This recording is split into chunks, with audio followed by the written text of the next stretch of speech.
Let me show you something in my own kitchen. I am holding a jar of food from our pantry.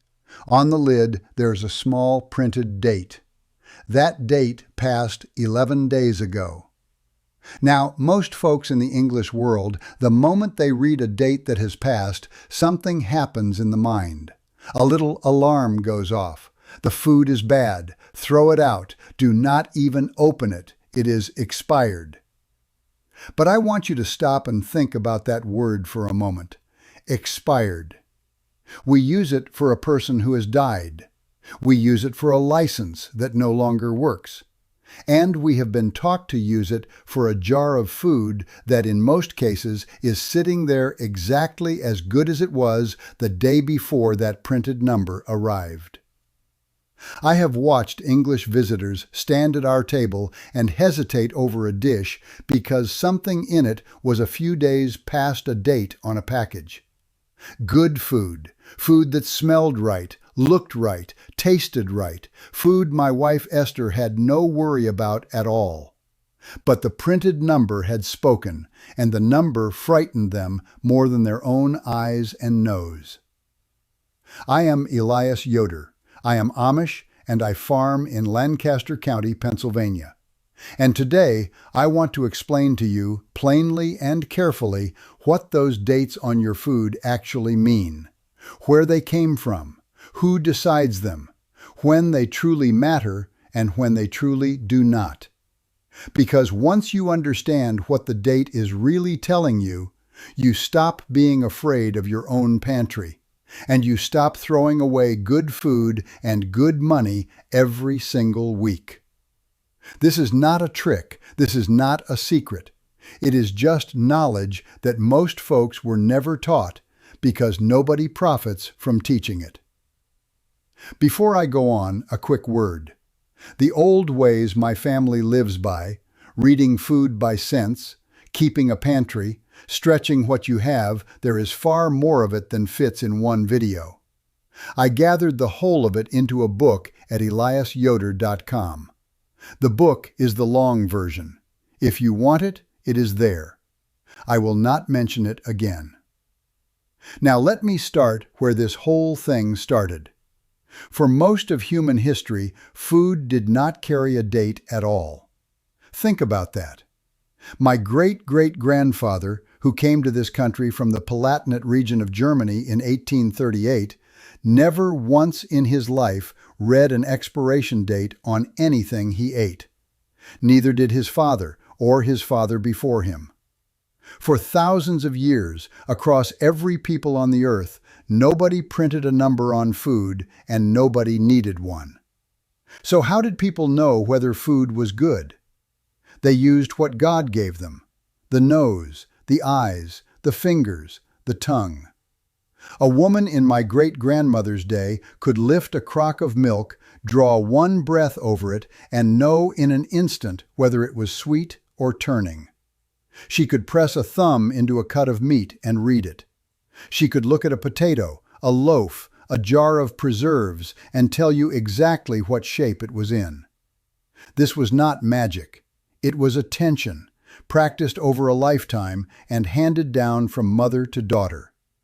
The old people did not fear their food because they understood their food. The knowing lived in them. So where did the printed date come from? It came with distance. Here is the thing that changed everything.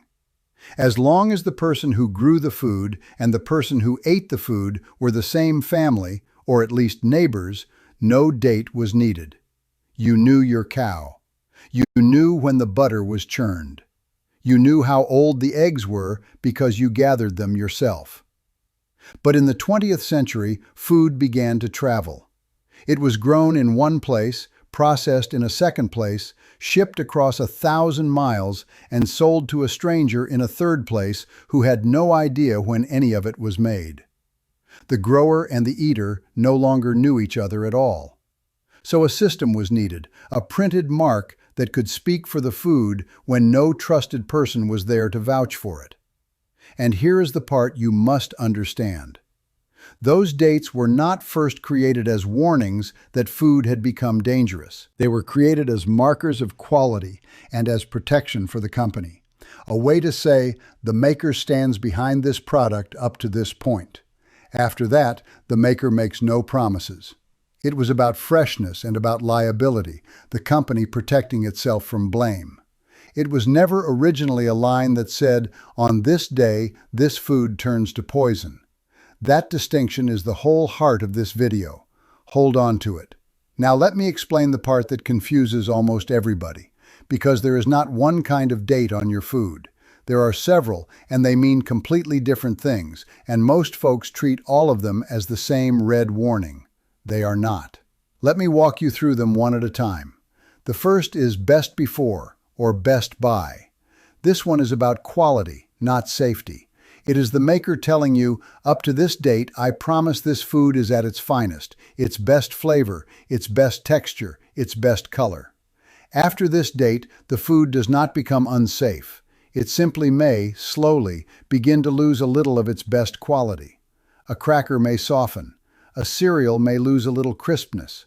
A jar of something may dull a shade in flavor. But best before is a promise about how good, not a warning about danger. A great deal of food that is past its best before date is perfectly fine to eat, and most of the food thrown away in fear is thrown away over exactly this kind of date. The second is use by. Now this one you pay attention to. Use by is the one that is truly about safety, and it is used mostly on the foods that can actually harm you when they go bad. Fresh meat, fresh fish, certain fresh dairy, the highly perishable things. On these foods, after the use-by date, the risk of harmful bacteria genuinely climbs, and your nose cannot always catch it in time. So when you see use-by on fresh meat or fresh seafood or fresh dairy, treat it seriously. That is the one date on this whole list that is speaking to your safety directly. The third is sell-by, and here is one that surprises folks. The sell-by date is not really for you at all. It is a message to the store. It tells the shopkeeper how long to keep the product on the shelf for display, so that you, the buyer, still get a good stretch of freshness after you carry it home. It is a stocking instruction for the grocer, not a deadline for your kitchen. Food is very often still good for a good while after its sell-by date has passed, because that date was never meant to mark the end of the food's life. It was meant to manage the shelf. So you see the trouble. When a person stands at the counter and says, "This food is expired," they are usually taking three completely different kinds of dates, with three completely different meanings, and treating them all as one single command: throw it out. And that confusion costs them dearly, week after week, year after year. Now let me explain who actually decides these dates, because this is the part almost nobody knows, and it changes how you read every label for the rest of your life. In most cases in this country, the maker of the food decides the date themselves. I want to be clear and fair here, so nobody can call this wrong. With one narrow exception for infant formula, the federal government does not set these dates on most foods. There is no law that studies your can of beans and stamps the one true safe day upon it. Instead, the company that makes the food runs its own tests. They store the product under set conditions: temperature, packaging, time, and they watch how it holds up.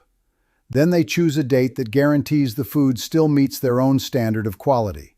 And ask yourself, if you were the company and the law leaves the choice to you, and your fear is being blamed for a product that disappointed someone, which way would you lean?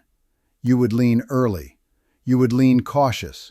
You would pick a date comfortably before any real trouble, so that the food is almost always still good when that date arrives. Never the other way around. That is exactly what happens.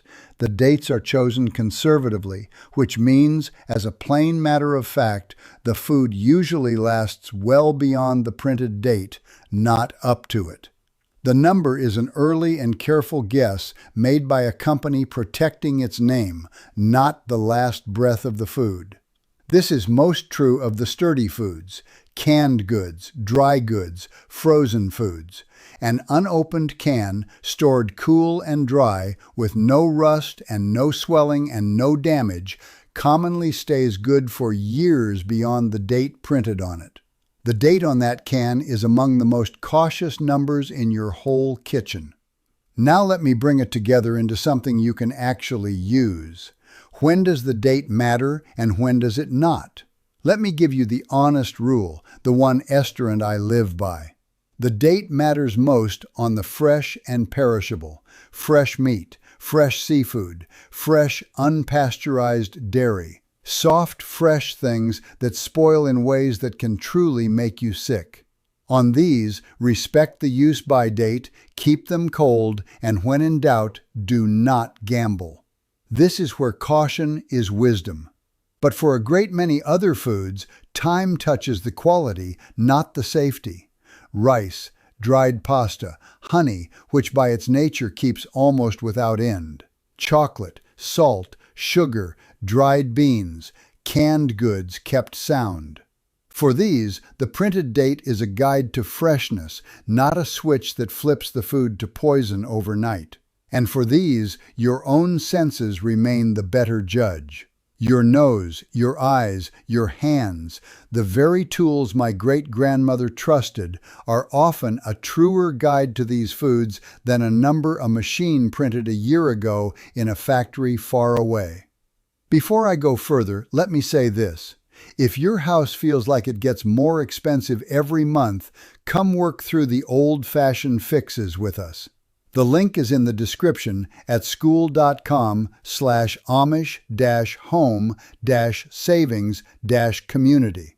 Esther and I are in there, and folks share what is working in their own homes, the small, old-fashioned changes that quietly lower what a household spends.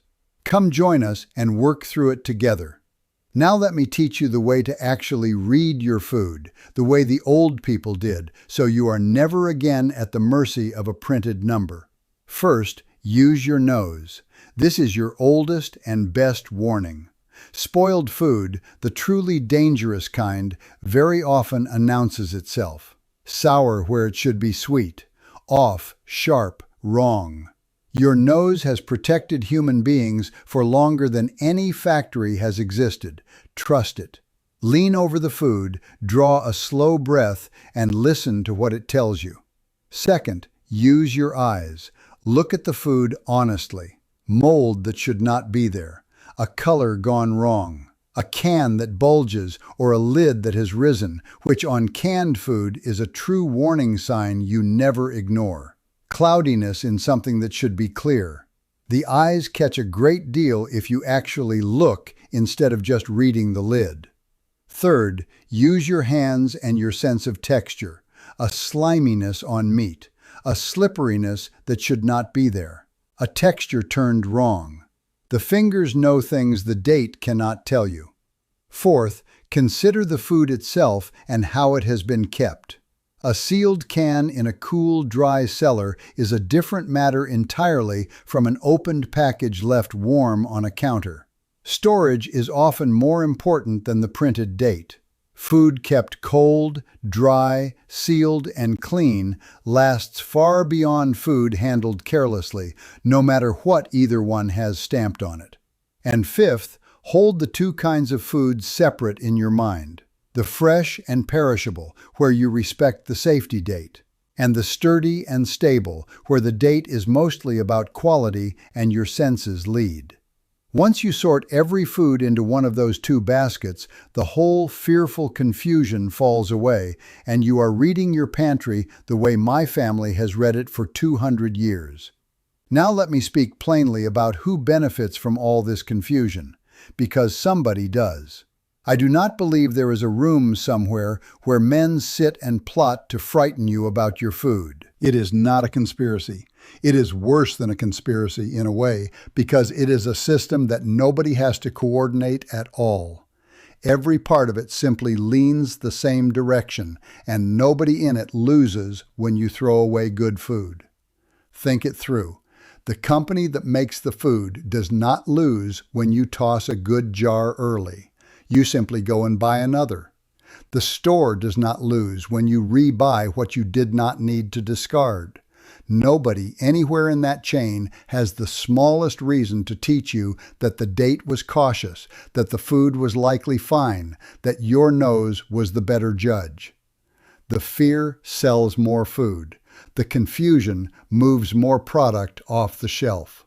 And so the plain knowledge that every farm grandmother once carried, the simple skill of reading food by sense, quietly went missing from millions of kitchens, and almost nobody noticed it leave. You were never taught this, not because it was hidden in a vault, but because no one in the whole arrangement had any reason to sit you down and teach it. The teaching had no profit in it. The forgetting did. So learn it back. That is all this is. Taking back a piece of plain knowledge that belonged to your own great-grandparents and that costs you real money every week you go without it. Tell me in the comments below, what did your parents or grandparents do about food and dates? Was there someone in your family who could smell a jug of milk and know in a heartbeat? Or who kept canned goods for years and ate them without the smallest worry? Or were you raised the other way, taught to fear the printed number and throw food out the moment it passed? I want to hear how this was handed down, or not handed down, in your own family. I read every single one. And before you go, let me say what this channel is for. On Elias Yoder Explains, I am going to take the ordinary things of daily life, the things everybody handles and nobody really understands, and I am going to explain them plainly, the way the careful old folks understood them. No fear, no confusion, just the plain truth of how a thing actually works, so you can live with a little more confidence and a little less waste. Next time, I am going to explain why the food in your refrigerator spoils in the order that it does, and the old way of arranging a cold cellar so the right things last longest. The simple order the old folks kept that most modern kitchens have entirely forgotten. Subscribe so you do not miss it. Until then, remember this. The date on the lid was never meant to replace the sense God gave you. It was meant to speak for the food when no trusted person was there to speak for it. But you are there. Your nose is there. Your eyes are there. The same good sense your great-grandmother carried is there in you still. Use it, and you will waste less, spend less, and never again stand afraid in front of your own pantry over a small printed number that only ever meant far less than you were taught to believe.